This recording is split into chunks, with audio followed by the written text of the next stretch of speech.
하둘셋. 안녕하십니까. 삼하엘ler입니다. 송덕수 교수님 저제 10판 신민법 강의 3회독 1393페이지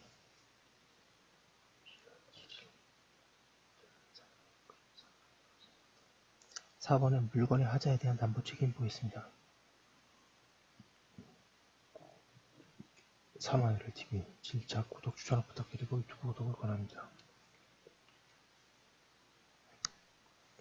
양가일본의 의인 민법은 매매의 목적에 대한 재산권에 하자가 있는 경우뿐만 아니라 매매의 목적물에 하자가 있는 경우에도 매도인에게 담보 책임을 지고 있다.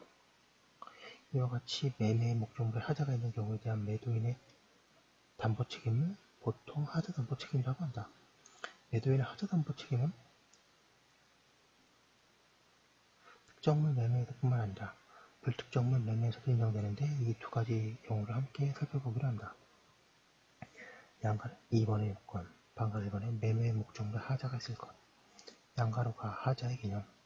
무엇이 하자인가에 관하여 학설은 객관설, 주관설, 병존설로 나누어져 있다. 객관설은 일반적으로 그 종류의 물건이 보통 가지고 있는 성질이 없는 경우가 하자라고 한다. 주관설은 당사자 사이 합의된 성질이 없으면 하자가 존재하나 당사자의 의사가 불분명한 때에는 객관설처럼 판단할 것이라고 한다. 병존설은 물건이 본래 가지고 있어야 할 객관적 성질이 없는 경우와 매매 당사자가 1394페이지 합의한 성질이 없는 경우가 모두 하자라고 한다. 그리고 물건들은 모두 견본이나 광고에 의하여 목적물이 특수한 품질이나 성능을 가지고 있음을 표시한 때에는 그 품질과 성능을 표준으로 하여 결정할 것이라고 한다. 판례는 매매의 목적물이 거래 통념상 기대되는 객관적 성질, 성능을 결여하거나 당사자가 예정 또는 보증한 성질을 결여한 경우에 매도인이 하자 담보 책임을 진다고 하여 삼수할 것이라는 것처럼 보인다. 그러나 다른 한편으로 물건이 통상의 품질이나 성능을 갖추고 있는 경우에는 당사자의 다른 합의가 있으면 예외가 인정된다고 하고 있어서 오히려 주관적 표준을 소전화시키는 의사에 가깝다고 할 것이다.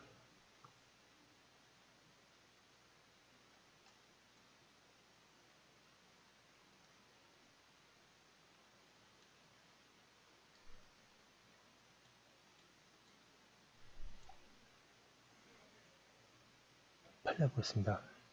아파트 분양계약에서의 분양자의 채무불이행 책임이나 하자담보 책임은 분양된 아파트가 당사자의 특약에 의하여 보유하여야 하거나 주택법상의 주택건설 기준 등 거래상 통상 갖추어야 할 품질이나 성질을 갖추지 못한 경우에 인정된다. 분양계약을 체결하는 과정에서 일조나 조망, 사생활의 노출 차단 등에 관한 사항에 대하여 일정한 기준에 이르도록 하기로 약정이 이루어졌다거나 수분양자가 일조나 조망, 사생활의 노출 차단 등이 일정한 기준에 미치지 아니하는 사정을 알았더라면 그 분양계약을 체결하지 않았을 것이며 영업직상 명백하여 분양자가 신성실의 원칙상 사전에 수분양자에게 그와 같은 사정을 설명하거나 고지할 의무가 있음에도 이를 설명 고지하지 아니함에 따라 일조나 조망, 사생활의 노출, 차단 등이 일정한 기준에 이를 것이라는 신뢰를 부여하였다고 인정할 만한 특별한 사정이 없는 한 기본적인 건축계획에 의하여 결정되는 일조나 조망, 사생활의 노출 등에 대한 사항에 대하여 수분양자가 이를 예상하고 받아들여 분양계약에 이르렀다고 보면 상당하다.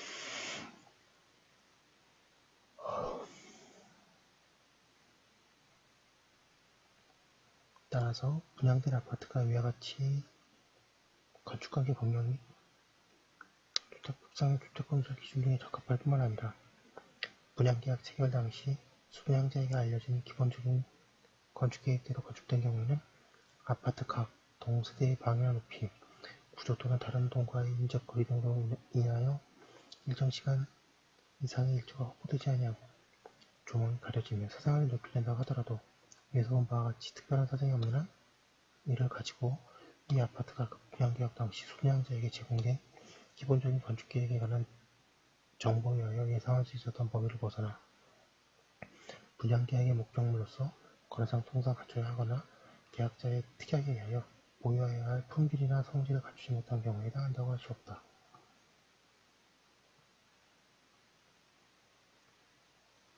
양가로 니은 사업 주체가 아파트 분양계약 당시 사업 승인 도면이나 착공 도면에 기재한 특정한 시공 내역과 시공 방법대로 시공할 것을 분양자에게 제시 내지 설명하거나 분양계약서 중 분양광고나 견본주택 등을 통하여 그러한 내용을 별도로 표시하여 분양계약의 내용으로 편입하였다고 할 수 있는 등의 특별한 사정이 없는 아파트에 하자가 발생하는지의 여부는 원칙적으로 준공도면 기준으로 판단하기 타당하다고 할 것이다. 따라서 아파트가 사업 승인 도면이나 착공 도면과 달리 시공되었더라도 1395페이지 준공 도면에 따라 시공되었다면 특별한 사정이 없는 한 이를 하자라고 할 수 없다. 양가 디귿 신축 건물이나 신축한 지 얼마 되지 않아 그와 다름없는 건물을 매도하는 매도인이 매수인에 대하여 매도 건물에 하자가 있을 때에는 책임지고 그에 대한 보수를 해주기로 약정한 경우 특별한 사정이 없는 한 매도인은 하자 없는 완전한 건물을 매매한 것을 보증하였다고 할 것이므로 매도인은 계약 당시 매수인이 인도받은 후에 용이하게 관리할 수 있는 하자뿐만 아니라 건물의 본체 부분의 구조상의 하자, 특히 품질이 떨어지는 재료를 사용하는 등 날림 공사로 인한 하자 등 바로 발견할 수 없는 하자는 물건 당초의 하자로부터 확산된 하자에 대해서도 책임을 져야 한다고 보아야 할 것입니다. 다만 확대된 하자에 관하여도 매수인 스스로가 용이하게 당초의 하자를 발견하여 이를 보수하고 그 비용을 매도인에게 청구할 수 없음에도 불구하고 이를 방치하여 하자가 확산되는 등의 사정이 있어 하자 확대에 대하여 매수인에게 과실이 있는 경우라면 매도인의 하자 보수 의무 불이행으로 인한 손해배상 책임을 정함에 있어서 매수인은 이러한 과실을 생각할 수 있을 뿐이라고 할 것이다. 사견, 주관설의 입장인 사견을 정리해본다. 하자는 계약 체결 당시 당사자에 의하여 전제된 성질이 없는 경우에 인정된다. 그러므로 먼저 당사자가 정한 목적물이 사용 목적의 1차적인 표준이 된다. 결과 가령 피아노 음반을 위한 상자 매매에서 그 상자가 보통 상자로서의 흠이 없지만 피아노 음반에 적당한 경고성이 없으면 하자가 있게 된다. 그런데 매매 계약을 체결할 때에 언제나 당사자가 목적물의 사용 목적을 정하지는 않는다. 그때에는 당사자들은 그 종류의 물건이 일반적으로 가지는 성질을 생각할 것이다. 그런데 주관적 표준에 의하여 하자를 판단할 수 없을 때에는 그 종류의 물건이 일반적으로 가지고 있는 성질이 없는 경우에 하자가 있다고 해야 한다. 이와 같이 하자 의무는 주관적 및 객관적 표준에 대하여 판단해야 한다.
그런데 이 두 표준은 병렬적이 아니며 주관적 표준이 우선하고 그 표준에 의하여 판단할 수 없을 때에는 보충적으로 객관적 표준이 작용하게 됨을 위하여야 한다.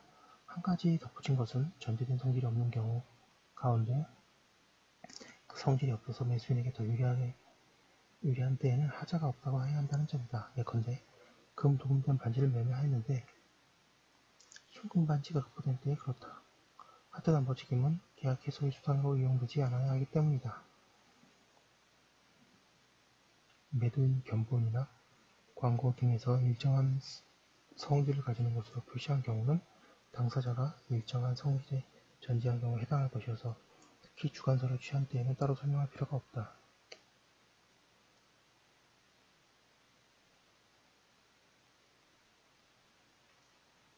양가로가 다른 종류의 물건을 급부한 경우 목적물로 정해진 물건이 아닌 물건 또는 다른 종류의 물건을 급부한 것도 하자에 있는 급부인지가 문제된다. 여기에 대해서는 당사자가 전제한 성질이 없는 경우는 모두 하자가 있다고 주장할 수도 있다. 그런데 그렇게 되면 다른 물건을 급부한 경우에 채무불이행이 아니고 하자담보 책임 문제로 다루어 매도인을 두텁게 보호해야 되는 결과가 되어 부당하다.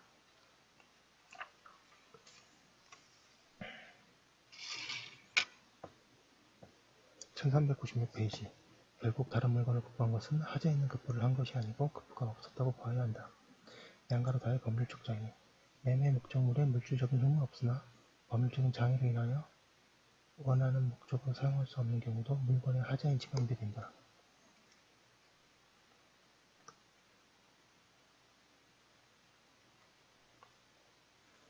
건축을 목적으로 토지를 매수하였는데 건축허가가 나오지 않은 지역이나 트럭을 매매하여 즉시 운행하려 하였는데 매도인이 불법 운행하여 150일간 운행정지 처분된 트럭이 있었던 경우에는 그 얘기다.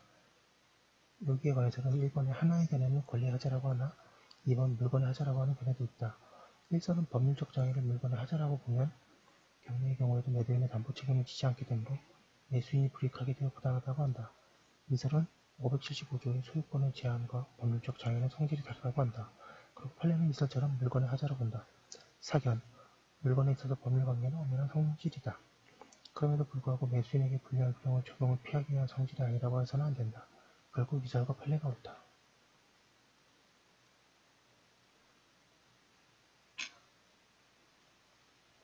양가로가 하자 결정의 기준시기. 하자 담보 책임은 특정물 매매에서뿐만 아니라 불특정물 매매에서도 인정된다. 문제는 하자를 어느 시점을 기준으로 하여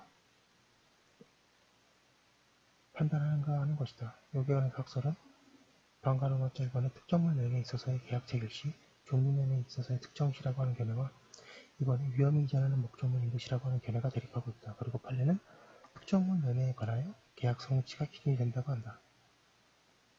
사견 보겠습니다. 매도인의 담보 책임은 무과실책임이므로 이설처럼 해석하면 계약 체결 시 또는 특정물 이후에 매도인의 유책 사유 없이 물건이 생긴 하자에 대해서도 매도인이 책임을 지게 되어 부당하다. 따라서 1설을 취하여야 한다. 그렇게 되면 그 기준 시효의 변경은 매도인에게 과실이 있는 경우에만 그가 책임을 지게 될 것이다.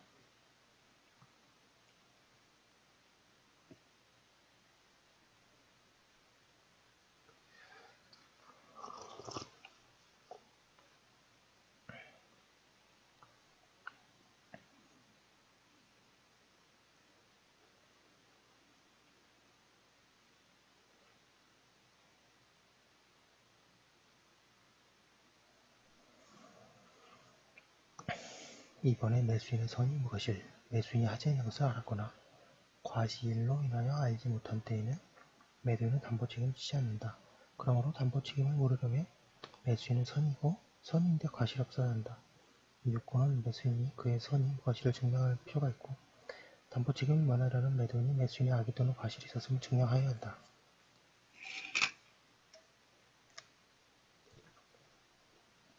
1397페이지 양가 3번의 책임의 내용. 담보 책임의 내용을 특정물 매매와 불특정물 매매를 같이 기술하고 어느 하나의 특별한 사항은 따로 언급하기로 한다. 방가 1번의 목적물 하자로 인하여 계약의 목적을 달성할 수 없는 때에는 매수인은 계약을 해지함과 동시에 손해배상을 청구할 수 있다. 계약의 목적을 달성할 수 있는지 여부는 계약 체결 당시의 모든 사정을 고려하여 매수인 입장에서 판단하여야 한다. 이 경우 매수인의 구체적인 실제의 의사가 표림이 되는 것이 아니며 그렇다고 순객관적으로 결정할 것도 아니다. 통솔은 쉽고도 값싸게 보수할 수 있는 경우에 계약을 해지하지 못하고 그 보수에 필요한 비용을 손해배상의 일부로 청구할 수 있을 뿐이라고 한다. 그러나 이는 해제권의 행사가 신의 측에 반한 경우에만 인정될 수 있는 것이며 적극적으로 인정할 것도 아니다. 하자가 목적물의 일부에만 존재하고 또 그 부분이 분리할 수 있는 경우에는 유의부 무효의 부분에 따라 원칙적으로 전부 해제를 할 수 있지만 나머지 부분으로 계약의 목적을 달성할 수 있는 때에는 예외적으로 그 부분에 대해서만 해지할 수 있다고 하여야 한다.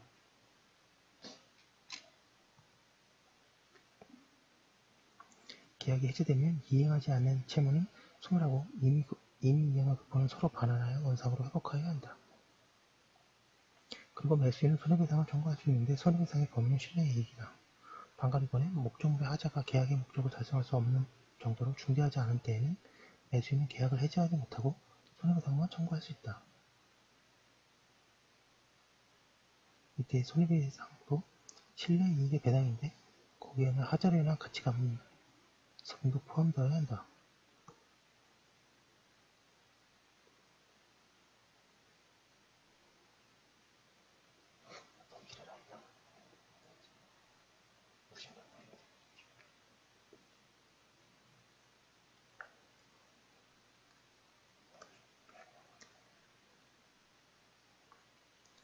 방금 3번에 불특정 물매매에 있어서 매수인은 계약의 해제 또는 손해배상을 청구하지 않고서 하자 없는 물건을 완전물의 급부로 청구할 수 있다. 이 완전물 급부 청구권을 행사하면 손해배상을 청구하지 못한다. 한편 판례는 매매 목적물의 하자가 경미하여 수선 등의 방법으로 계약의 목적을 달성하는 데 별다른 지장이 없는 반면에 매도인에게 하자 없는 물건의 급부를 지으면서 다른 구제 방법에 비하여 지나치게 큰 불이익이 매도인에게 발생하는 경우 같이 하자담보임의 이행이 오히려 공평한 원칙에 반하는 경우에는 완전물 급부 청구권의 행사를 제한하면 타당하다고 한다. 방금 4번이 경매의 경우에는 매도인의 하자담보 책임이 생기지 않는다.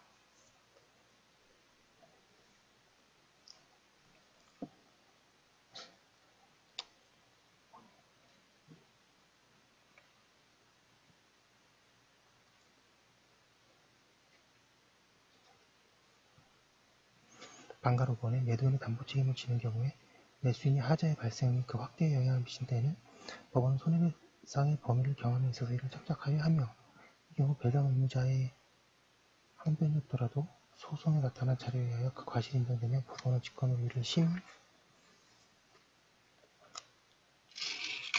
판단하여야 한다. 1398페이지 방가 6번에 매수인이 매도인에 대하여 가지는 계약 해제권, 손해배상 청구권, 완전물 급부 청구권은 매수인이 목적물에 하자가 있다는 사실을 안 날로부터 6개월 내에 행사해야 한다. 582조 판례는 이 기간이 재판상 또는 재판의 권리 행사 기간이고 재판상 청구를 위한 출소 기간은 아니라고 한다. 이 6개월의 기간은 제척기간인데 제척기간은 출소기간의 의미로 새길 것이 아니므로 이 판례는 타당하다.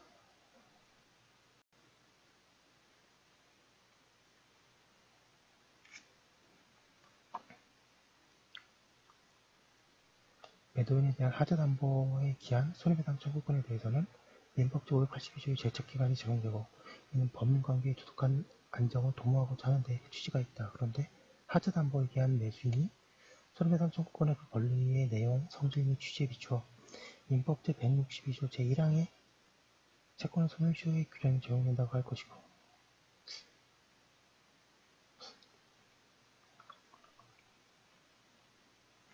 민법제 582조의 제척기간 규정으로 인하여 이 소멸시효 규정의 적용이 배제된다고 볼 수 없으며 이때 다른 특별한 사정이 없는 한 무엇보다도 매수인의 매매의 목적물을 인도받은 때부터 소멸시효가 진행한다고 해석함이 상당하다.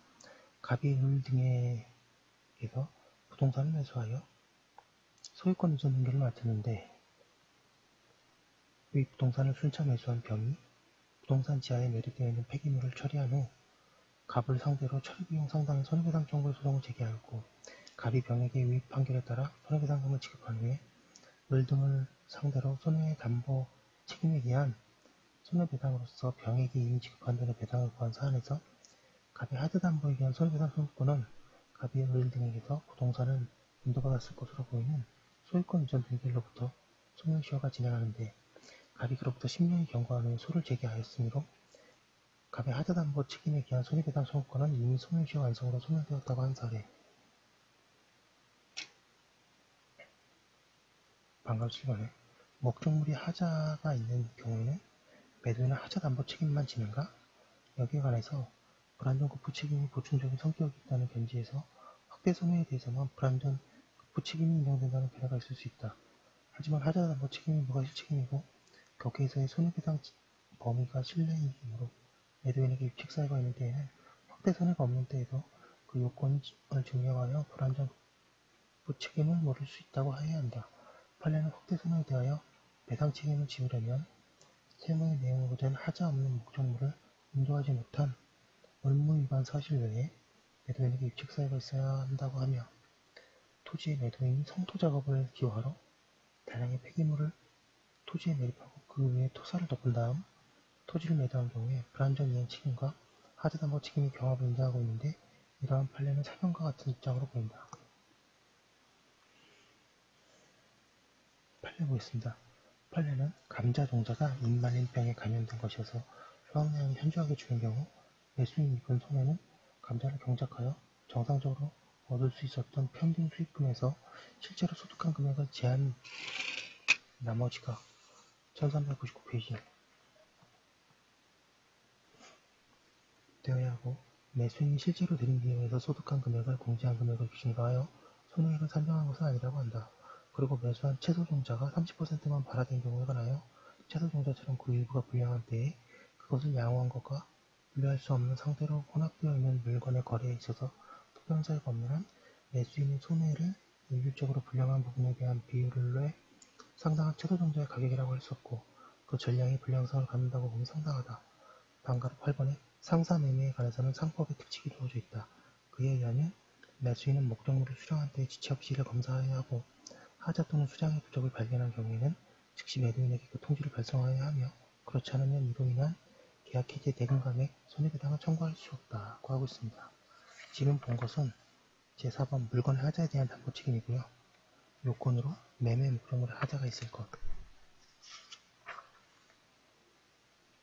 매수인의 선임무과실입니다. 그 다음에 책임의 내용 보았습니다. 다음 거 이어서 하도록 하겠습니다. 잠시만요.